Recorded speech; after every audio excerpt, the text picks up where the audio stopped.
Why are you saying that what's going on with Joe right now is white supremacy?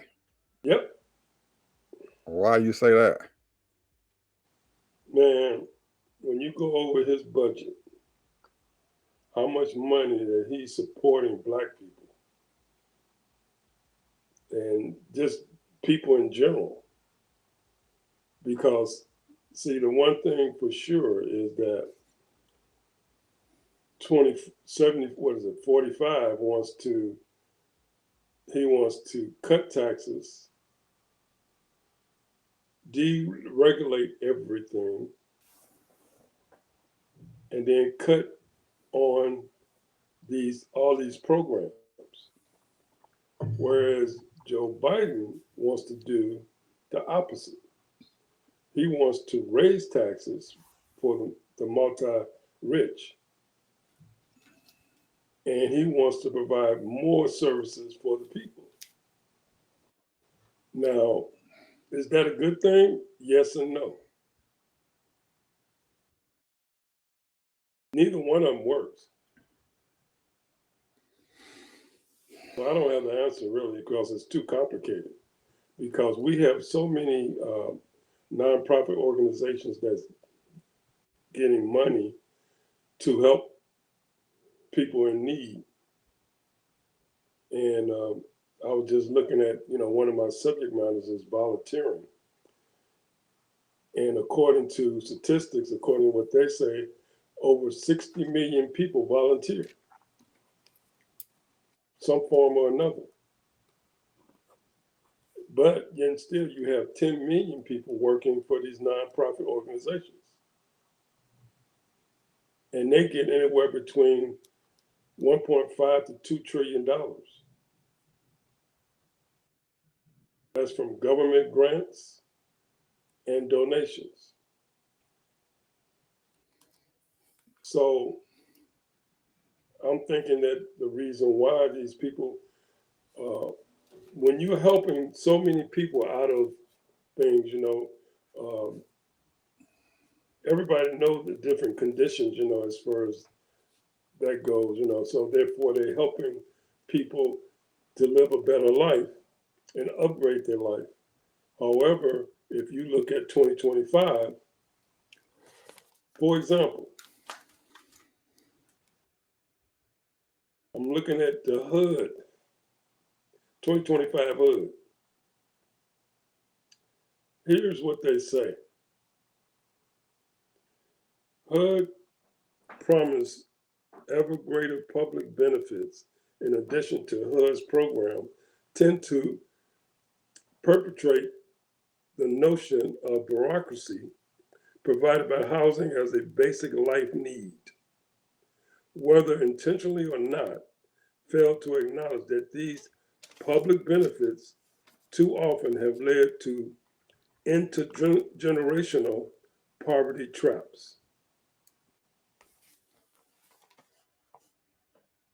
Now, what they have set up, this is what they said they're going to do. They're going to reset HUD.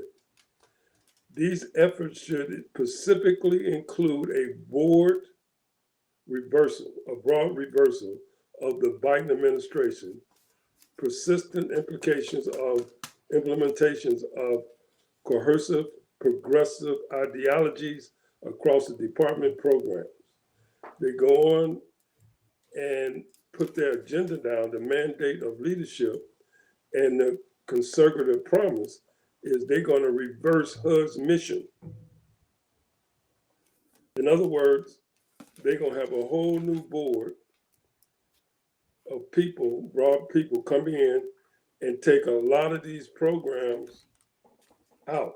So those people that's getting Section 8, getting emergency help when it's winter time, and their heating bill is, electric bill is going up $500 a month, and a lot of people need assistance. Some of them are not going to get it. So they're going to determine who qualifies for those programs. Now, in their mind, they're thinking that they're going to be cutting most of those programs from Black people.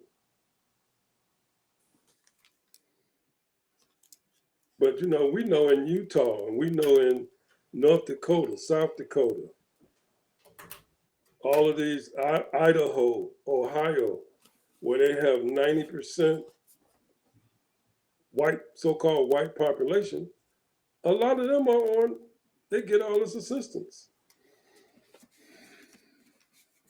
So HUD's plan, so these people's plan is to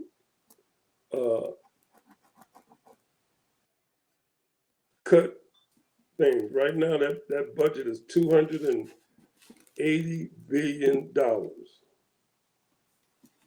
That's a lot of money to be in control of. A lot of money. So I'm thinking to myself, I'm saying, I'm looking at it's only 14 pages.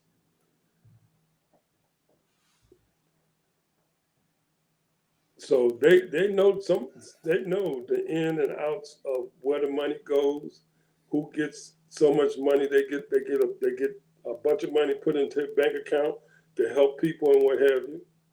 And and no doubt, probably a lot of skimming is being taken out.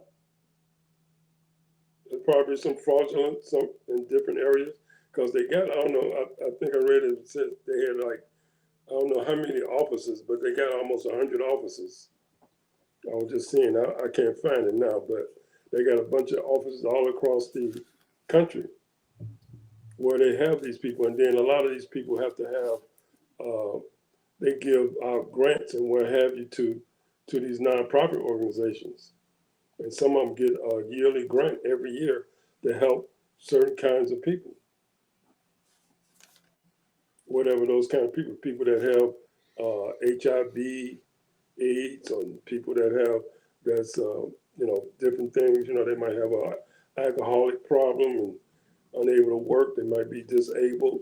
All of these people is dependent on this money, $280 billion, and it goes across the country. President Biden just upped the ante to 400 plus. And then he used 8 billion for emergencies.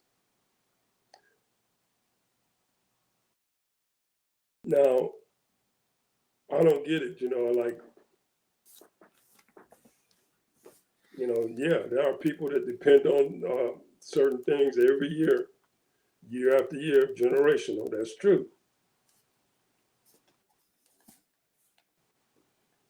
So if they cut HUD, you think you got homelessness now? Right now it's almost 500,000. It's going to be 1 million plus.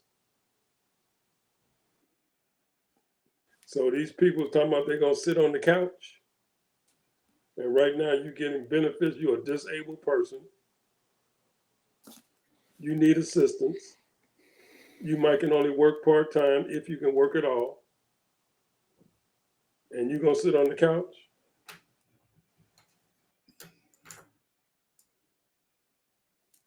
And, and the thing is that Biden said that he's going to raise taxes and provide more programs for people to help them get on their feet. And a lot of times that's what people need. They need trade schools, all kinds of things as far as going to school, going to college. But it's only so many jobs, bro.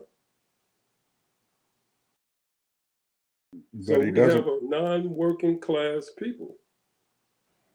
Well, first of all, we're going to have to be concerned with who is going to lead the White House.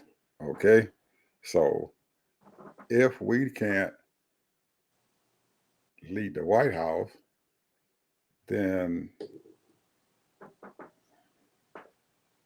the only other thing that can happen is that if they if Trump wants to, and his cohorts want to implement Project 2025 and do some of the things that's on the list, because there's no way that they can do all that stuff on that list. They want to do some of the things on that list. They're going to have to control all the houses, the Senate and the House of Representatives. And as we can see now, the House is controlled by the Republican, but you can't do anything and stuff with them. They can't even get themselves together. They can't even elect the Speaker of the House. In the Senate, it's controlled by the Democrats. Okay, so if no matter what the heck happens, I think if Biden can make it through there, we're gonna be pretty well okay. But even if Trump does make it and everything and stuff through, if he can't win both of those houses, he can't implement nowhere near what he wants to implement, because you have to have the legislative branch and everything controls the money and what goes on with him. If he doesn't have the money to do anything and stuff, well, then he's in trouble. Plus, no matter what happens with the presidency, the tax is going to go up. That tax cut that Trump enacted in 2017 expires next year. If he doesn't control both of those houses, that tax cut that he did and everything is going to come right back into being fruition. Because if the Democrats run the Senate or the House of Representatives, they are never going to let him enact any more taxes. He can't do it unless he controls both houses of Congress. So they are both in a dilemma. I think there's going to be, it's, I think we're worried about something that probably will not happen. I keep seeing every year that these Republican presidents keep telling people that they're going to get rid of Social Security and Medicare. And everybody knows, at least the people in the houses of Congress and stuff know, that that's the third rail. They're not going to bother Social Security. And I don't believe that they're going to bother those other programs and stuff that's out there, because guess what? You just said it. Those people in North Dakota and South Dakota and Kansas and all those places where they got these Republicans at, them people get food stamp too. Big time. They're not gonna let them cut no food stamps, and the white folks will get. So they can forget that, because they just as many poor folks over there in those states as there is in the urban area. So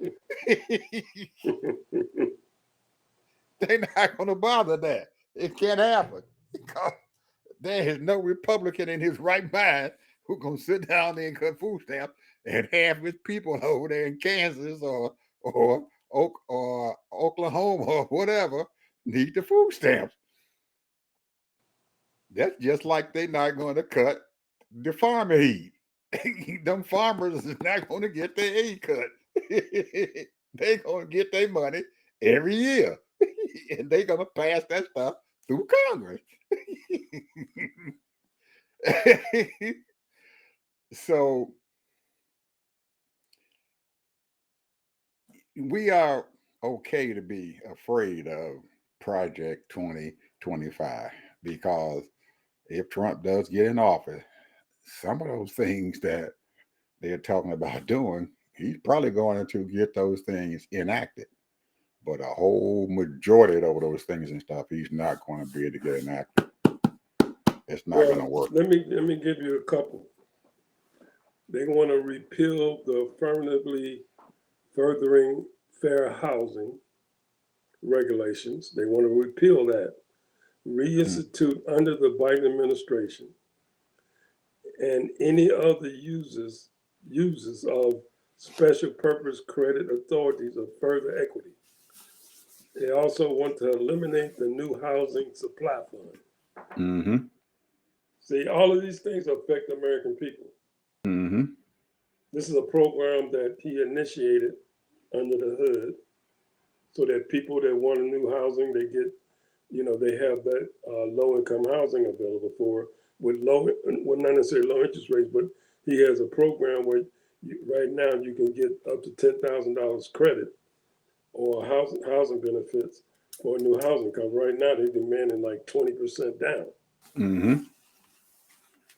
So that's just out of, they got a bunch of other things that they want to implement.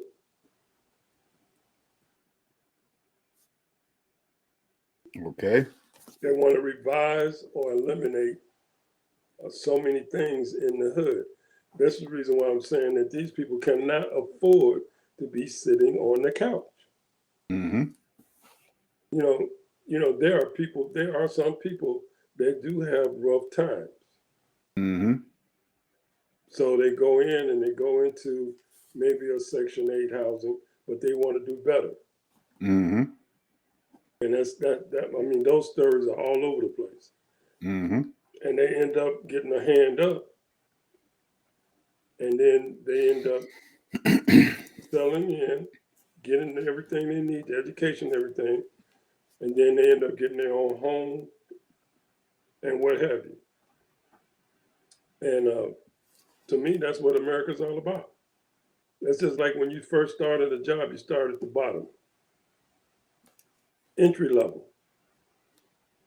And as long as you get the opportunity to go to the next level and prove yourself, you go to the next level. You prove yourself there, you go to the next level. Mm-hmm. Because you don't get, most people don't have parents say, here's some money to get you started, or I'll help you get this house, or I'll help you get this education. We don't have that. It's a lot of people. And then you got parents that say, I can't do nothing for you. I don't have the money. So people need a hand up to get started to be an adult. Now, I can only tell you my experience. When my kids coming up, hey, I helped them every way that I could. So same thing when it comes to my grandkids. Supported them every way I could. But a lot of people can't do that, bro. Mm-hmm. They ask me, if I was the type of person that anything I can help you with, I'm gonna help you with it. And most time I didn't have to help them with nothing. They did it all on their own. Most of them. Mm-hmm. Because they got their education first, done all that, worked, got married, boom, boom, boom. But everybody's not trained like that, bro. Everybody don't have those opportunities. But Ted, if they don't have that opportunity, then what do we do to motivate them to have that opportunity, or to get them to the point and everything to where they can figure out these things to yourself? Because I myself, and I don't know if I mentioned this before, I don't I hate it when somebody always asking me for a handout. Me too. You go, hey man, I need you can give me a cigarette. Okay. Hey man, every time I see her, man, you got a cigarette? Hey man, you got a cigarette? Or a couple of dollars. Yeah, a couple of dollars. Hey man, you got a couple of dollars I can hold. After a while, Ted, what's gonna happen? You gonna get tired, right? Yeah. You gonna get tired. You are going to get tired of seeing them come to you every day with the same old tired stuff. Man, give me a cigarette. And then one of them days you're going to say, man, get you a job. I'm not giving you nothing. So then they'll turn around and they'll find somebody else to go hustle up to get their little And money. then got the nerve enough to be mad at you after you done gave them a half a pack. Or Absolutely, absolutely. And the we point that using I'm trying cigarettes as like as money or whatever. yeah, the point that I'm trying to make and stuff now is that your government is getting tired of you coming back to the trough, and asking for a cigarette. Hey man, I need help with my rent. I need help with my rent. So what do we do? Because those are the That people that you talking. Those that are the right folks there that is you talking about. that's the $1 billion question Yeah, because those are folks see, that you're talking about. yeah, Are they worth helping, or are those the ones who are sitting out there who are homeless and don't have jobs or whatever, and they're standing on the side of the street or downtown somewhere and they're begging? well, here's the thing that people don't get. If you ever take an economic class and you really read it, you'll realize even though we're not 100% capitalists, we live in a capitalist society. There's always going to be interest rates, or I would say cost of living increases. When I was 18, a loaf of bread cost a quarter a loaf. Now that goes up to almost $5 a loaf. So it's always going to be 2%, 3%, 4%, 5%. Hell, one year, I remember in the 80s, I think it was like, I don't know, 10%. So on a regular basis. So all I'm saying is that a lot of people don't understand that you always got to look at making more money. You have to make more money. You got to figure out a way. How can I make more money? You can't be sitting your ass up and watching TV all the time, like I'm doing now because I'm retired. But anyway, I'm just saying. So tell on yourself. Sometimes I don't like myself. You But got anyway, I'm just you saying. watching the baseball games and stuff. Watching basketball, football. You can't be doing that. You can't be watching the Atlanta, what is it? The Atlanta Wives and all that kind of stuff. Housewives and Beverly Yeah, Hills Housewives. Housewives of Atlanta. Yeah, And you can't be watching hip hop, whatever.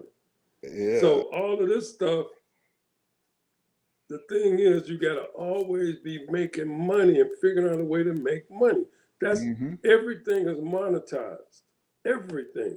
You have to figure out a way. I don't care, find a hobby and then see if you can make that hobby and make money off of it. But the bottom line is, you always got to keep up because no question, the cost of living gonna always go up every year. I don't care what you do.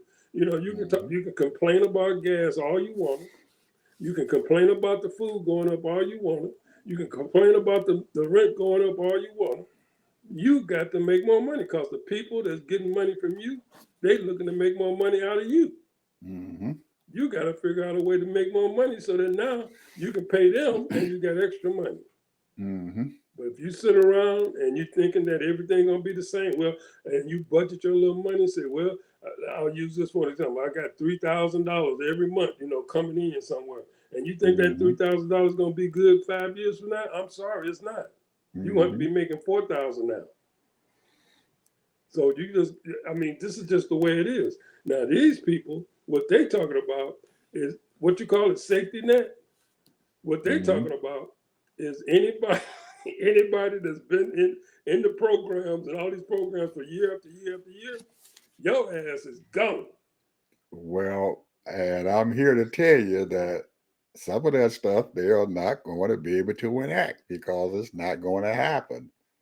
There, And and we we're sitting here, Ted, and I know that you and I was in school and everything back in the so years, long time ago, and they were passing out farm money, paying farmers to not plant their crops, they're still doing it. and they're still doing it. And it is four scores and 7 years ago, they still doing it. They still paying them, and nobody's saying anything about that. And They if paying the oil nobody companies too. if nobody says anything about it, then or they can articulate and stuff what's going on and stuff with them, that these farmers and stuff are getting this aid or whatever and everything every year because they have a drought or they had a bad crop and stuff that year. So they can't constantly are giving them money to help them through, or they're trying to help them to compete with these big conglomerates and stuff who are coming in and buying up all these land and everything. And then they're producing, they're growing corn and soybean and wheat, and the smaller farmers who only have what 10 or 15,000 acres of land and everything, they can't compete with these big dogs out there. So they figured that because they can't do this, then they have to give them something and everything to help them and stuff through. But no one is out there trying to articulate to the people and stuff who are in charge, or the congressmen and stuff who are sitting down there at that table, or at that seat there in the House of Representatives, or sitting up there in the gentleman's house and stuff, which is called the Senate, and defending those folks and stuff out there who, just like you said, they are having a problem. They are working every day, Ted, and they are making money, but in turn, nobody wants to raise the minimum wage up. Well, that's a big fight. Yeah, Should a person flipping burgers make $15 an hour? they are in California.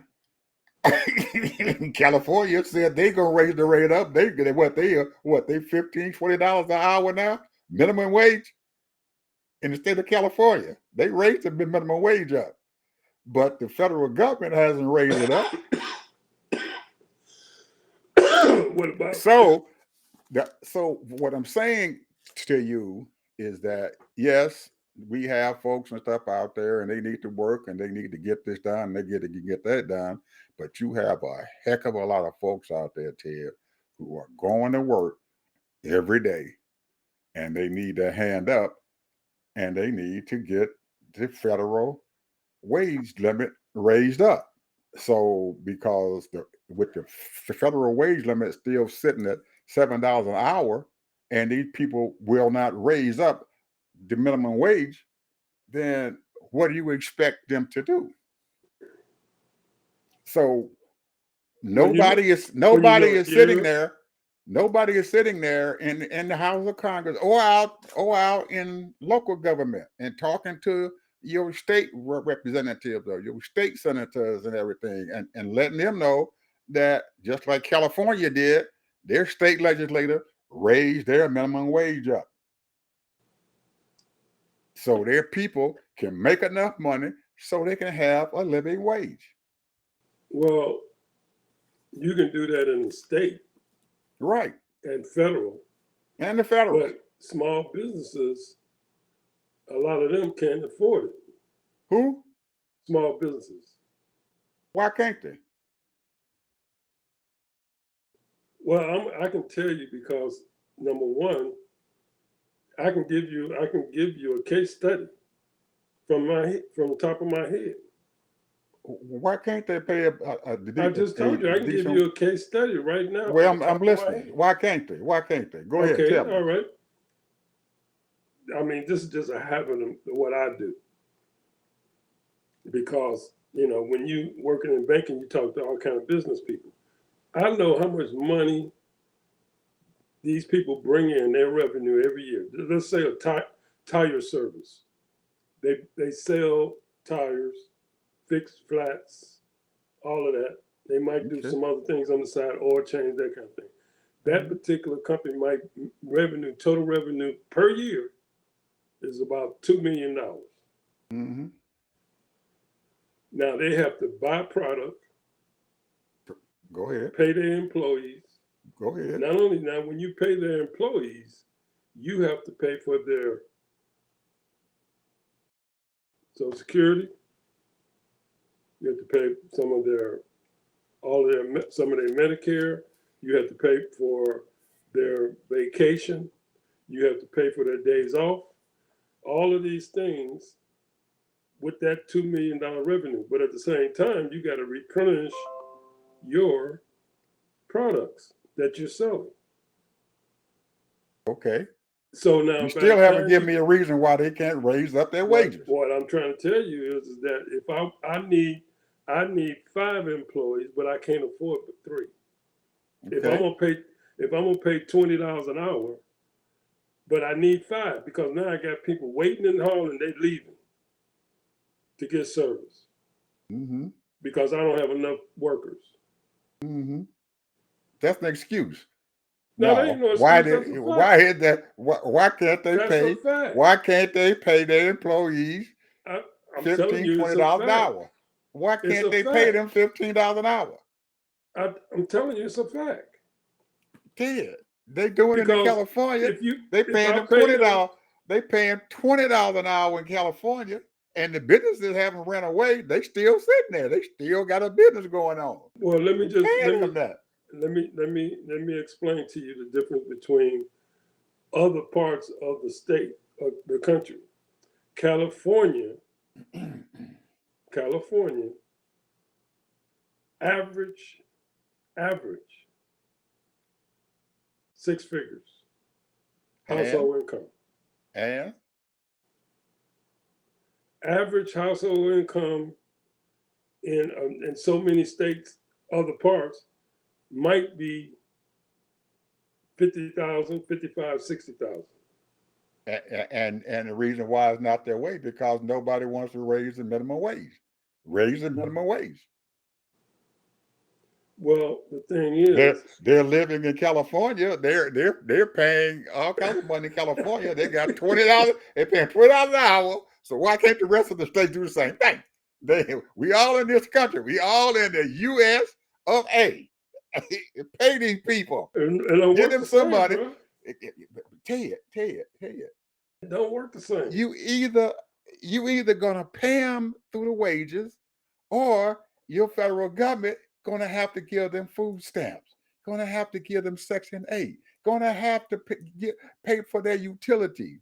They're gonna have to do something. So it pay Peter or pay Paul.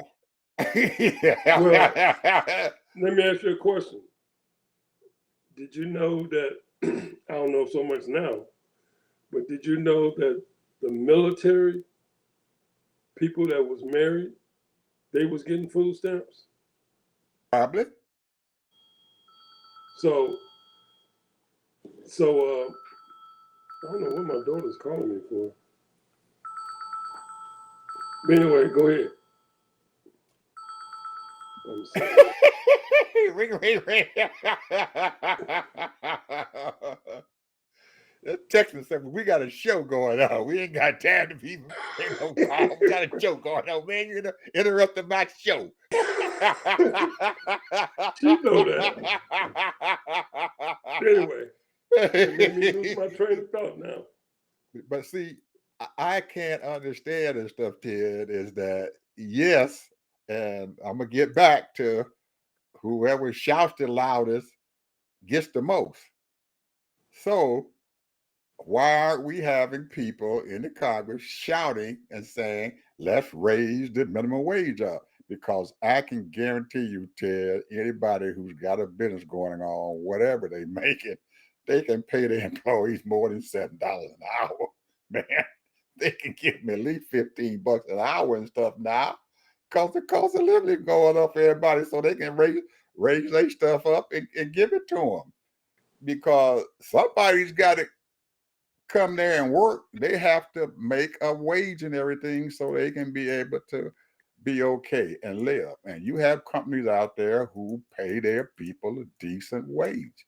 And you need to do that. You come into your business, pay them a different wage. You have a set cost when you open up your business. You know that you're going to pay these people 15, $20 an hour. So if you know you're going to pay them 15 or $20 an hour, and you realize that if I pay them, if I got 5 employees and I pay each one of them $20 an hour, that's quite a bit of money going out the door during that day. But then you know you're going to have to bring in that revenue and everything to offset it. So figure out a way as the owner of the business and stuff to bring in enough money to pay these people their money, because no matter what, the most valuable asset that's involved in your business is the people and stuff who are running your company.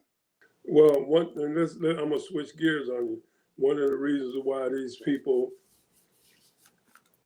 probably, number one, let's put it like this: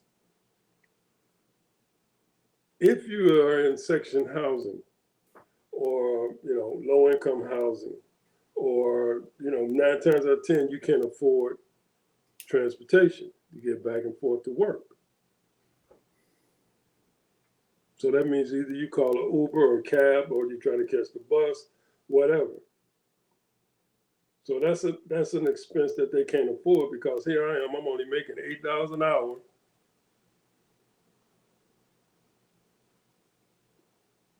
And I got to pay all this money to get to work.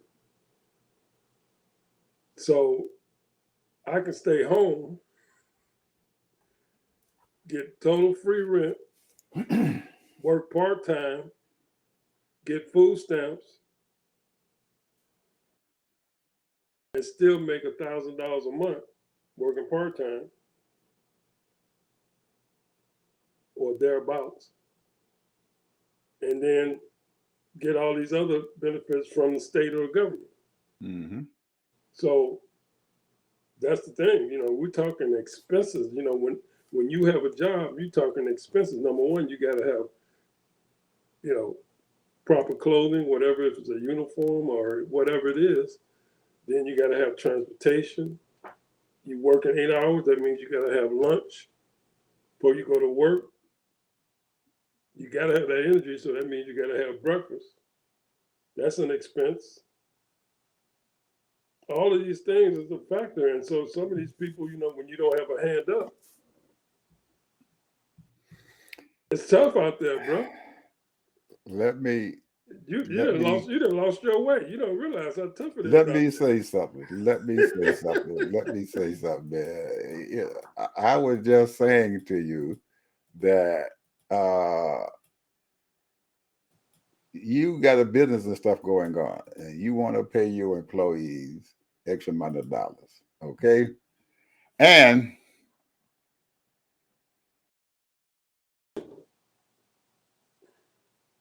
you have employees that are coming from, okay, let me give you an example. We have in this area where we live at, and there are enclaves and stuff like this, where the people and stuff who work at the stores can't live here in this area. So they have to be, and they don't have any buses at all. So you're going to have to have your own car so you can come here and you can work at the Walmarts or the Targets and stuff like that, because you can't afford to live in this area. So you have to drive whenever you have to come from all the way here so you can work.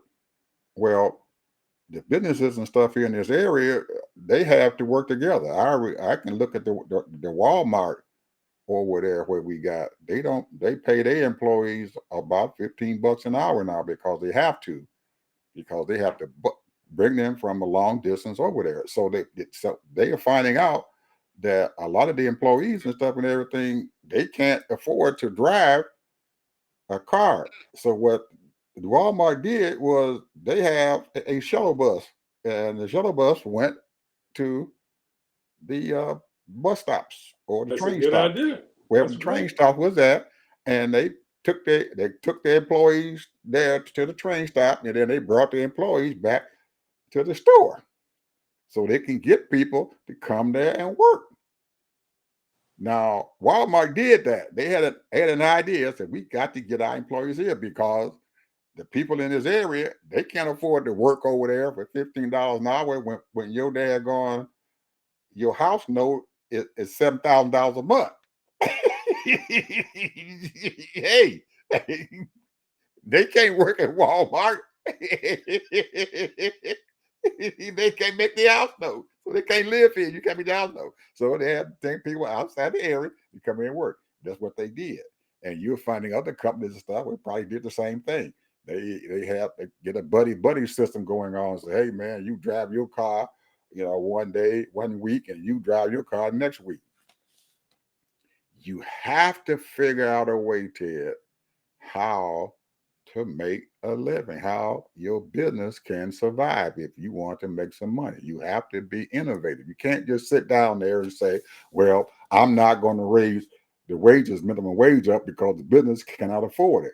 Make the business become a place and stuff where you can work at, and they have their minds and stuff working and stuff to get their employees to work and to get them a living wage where they can be able to help them out. If Well, nothing else, if you got people and stuff there who have younger children and stuff and everything, and they are going to school, and the school lets out for a summer break or spring break, why can't you open up a small area and daycare and stuff there to business and stuff and everything, so your employees and stuff don't have to pay somebody to take care of their children and stuff and everything, which is an added cost upon them, which doesn't allow them to come there and work at your job.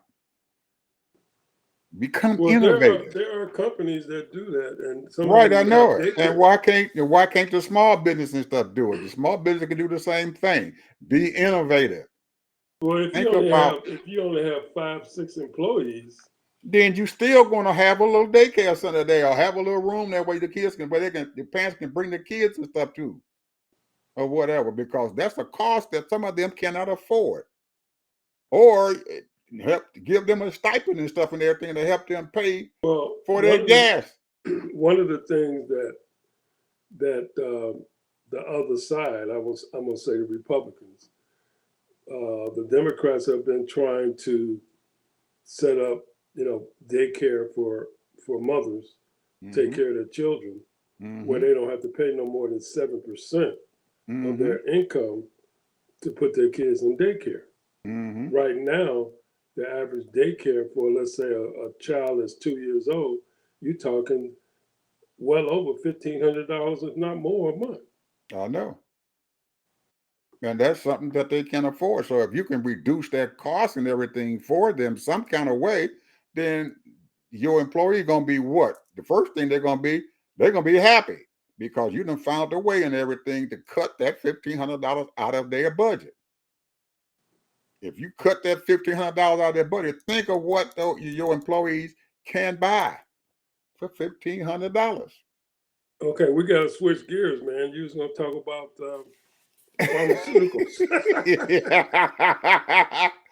Man, we almost at the end here. We got about 15 minutes and stuff here. And I know that you take a long time too, because I don't want to get into the pharmaceutical part of it and everything right now, because this is a long conversation, brother.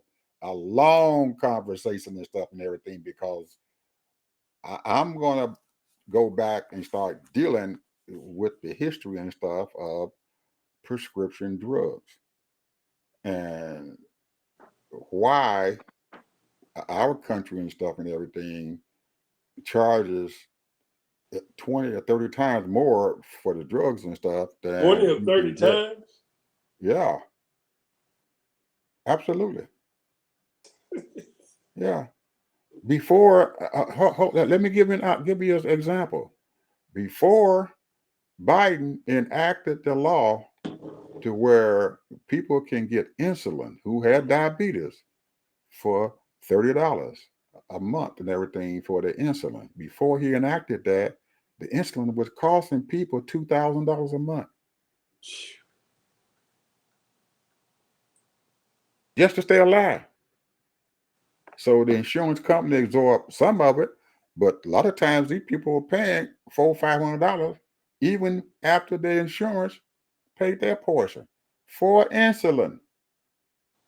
And you can go across the border and get insulin for about $15-$20. Wow.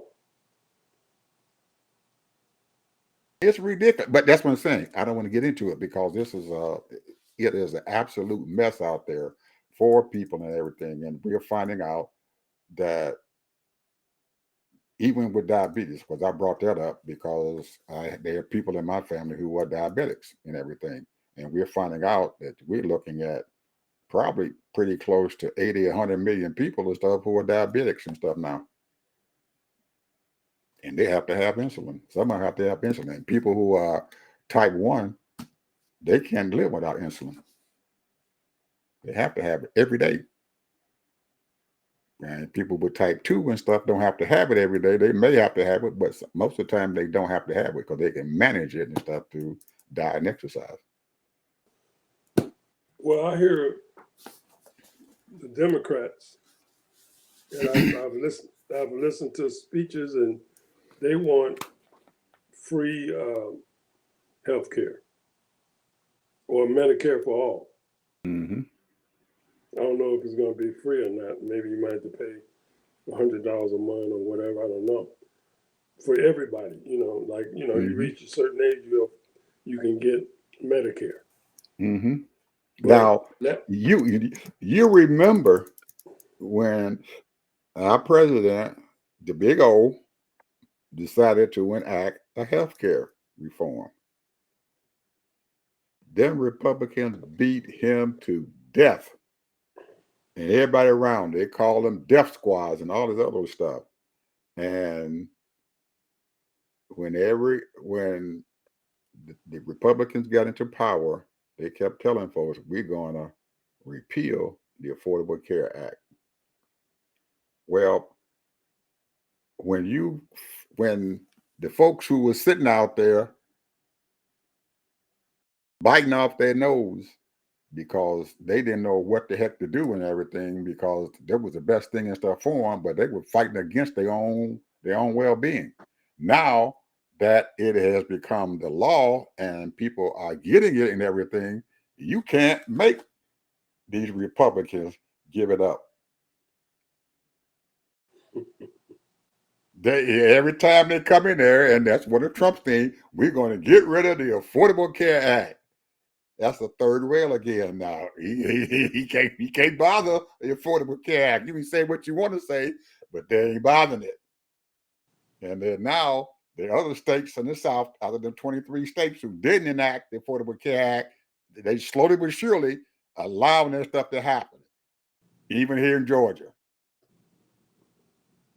they're bringing the Affordable Care Act here, so their people in this state can have it because Kentucky had it because they had a Democratic governor.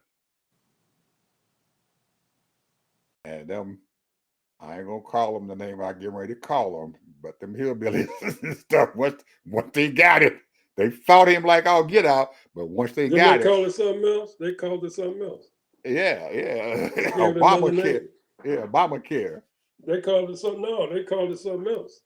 Well, we ain't gonna get I don't want to get no bad names. It was still Obamacare, but they called it something else, and they was more acceptable about it. But Kentucky is one of the reddest states in the union. but they had a Democratic governor, and he forced it and stuff through. He got the Affordable Care Act to the state of Kentucky. Mitch McConnell, who was the majority leader in the Senate, was pounded that he gonna get rid of that.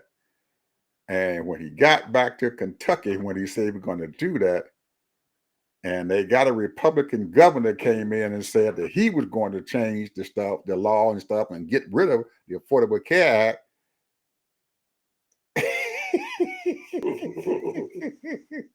The people like come out of them hills and valleys and Appalachian mountains and stuff and said, you ain't gonna get rid of nothing.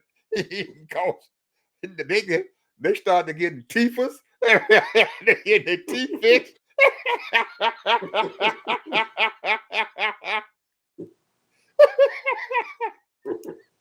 And so they told me, and they had whole towns, man, that were in charge of the health care. That was big money, man, coming into these towns, these little small towns, because they got their own doctor, they got their own nurses and stuff that coming in, and they had these hospitals and stuff out there to take care of their people because they had the Affordable Care Act. So when Mitch McConnell said, "I'm taking this away from you all," they rose up and said, "Boy, you better not bother my stuff." So now, since Kentucky it got it and everything, the rest of these Republican states and stuff, they're looking at Kentucky and saying, "We want what Kentucky got." So sometimes you can't cut off your nose to spite your face. And that's what was going on. That's a part of this healthcare, man. That's part of this prescription drug stuff and everything that I was going to talk about. We need to have somebody out there to deal with prescription drugs. Now, in the debate that they had where they beat up Biden because they were bothering Biden so much, they never looked at Trump. That Negro said that he was the one that brought the cost of insulin down. he, he, he told the biggest lie in the world, but nobody caught him saying that and everything, that he was lying. He didn't bring the insulin cost down. It came through the investment act that they had when Biden passed that thing, that 1 trillion dollars. It came about during that time. And Biden enacted the thing where he lowered the insulin down. But Trump, he said he did it. But nobody caught it. Few people did. And I caught it. That son of a gun lied. And the reason why he lied, he lied about the veterans when he said that he started the veterans thing.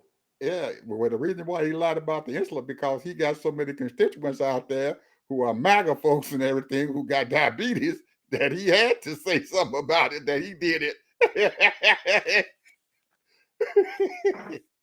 That Trump something else, buddy.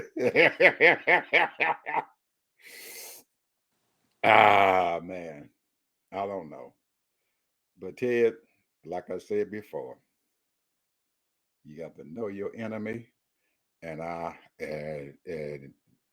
Trump is out there for himself. I don't care what them folks trying to talk about and what they plan on doing.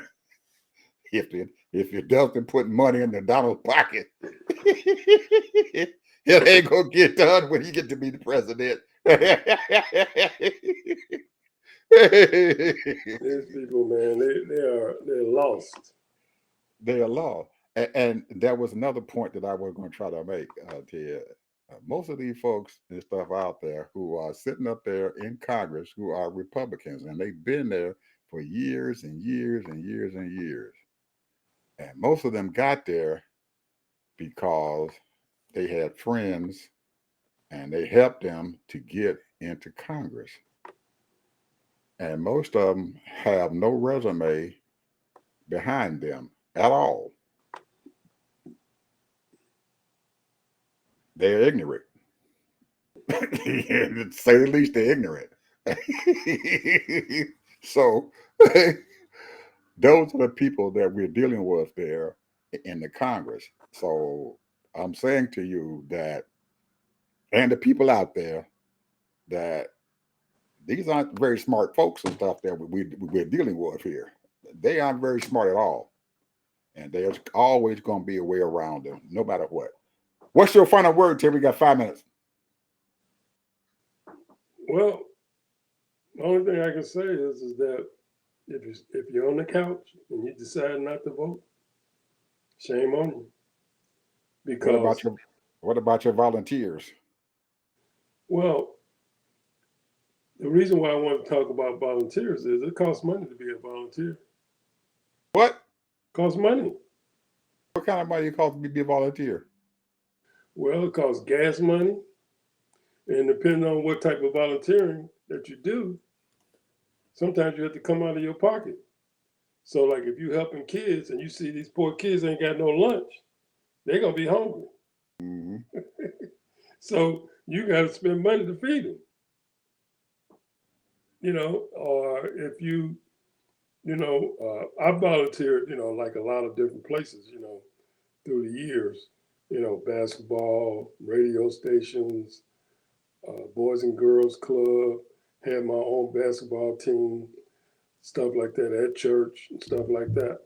So you volunteer to help people, but then, if you're spending $500, $1,000 a month volunteering, I mean, it ain't cheap. Now, I was looking at the statistics. They say that a volunteer that volunteered for different things and what have you, they work $28 an hour. I didn't know that. They're doing all kinds of things. There's a lot of people volunteering for 4 or 5 hours. They might do it like 2 or 3 hours or 4 hours, a couple of days a week. And they come in and they got expertise in bookkeeping or, paper shuffling, doing reports, or they might have expertise in, they used to be a teacher and they can come in and help certain people in different classes or what have you and do that. You got volunteers that go to schools and volunteer. All of these things, so when you're talking about almost 60 million people volunteer, something is telling me that it's too many people that's falling by the wayside, and the volunteering is social.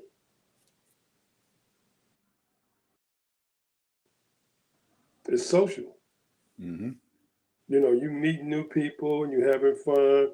You engage, and when they have a party, you invited to their little party or banquet and that kind of thing. It's a social thing. Mm-hmm. But the needs are not being really concentrated on where it should go. Because you got too many young people that's disrespectful, too many young people that don't know their way. Now, there's a lot of people that's guiding people out of that, but then it's still not enough. So, and it takes a lot of time. It takes a lot of effort. You got these Big Brother programs and all that stuff. All of these things that people can volunteer and doing things, trying to help people Mm-hmm. that might be on the lower scale.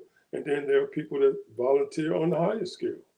They might be retired nurses and they might volunteer to go to the hospital and what have you and stuff like that. So, and all of that's good and dandy because it makes you feel good. You keep your skills up, you sort of kind of keep your skills up and all that kind of thing. But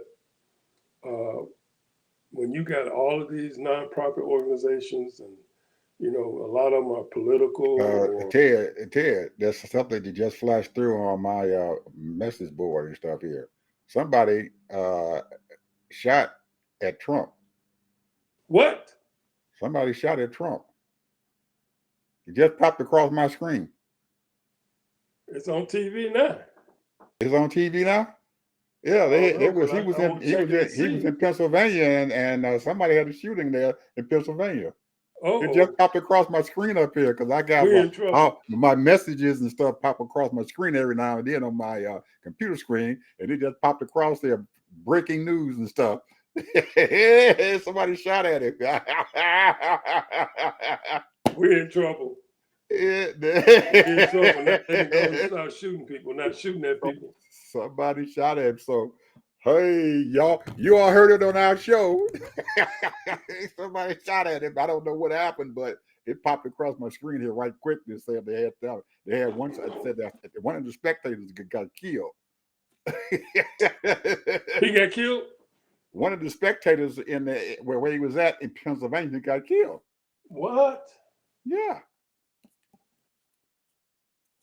Wow. Hey, I'm gonna see you if I heard can it on our find it on show, my- people. You heard it on our show. Newsflash. Oh yeah. my goodness. Yeah, man. Hey, people, talk to you guys later on the stuff. Go back and watch the news there. There was a flash here. Our ex-president here got into some kind of altercation here. Talk to you guys later. See you guys on Tuesday. Bye-bye.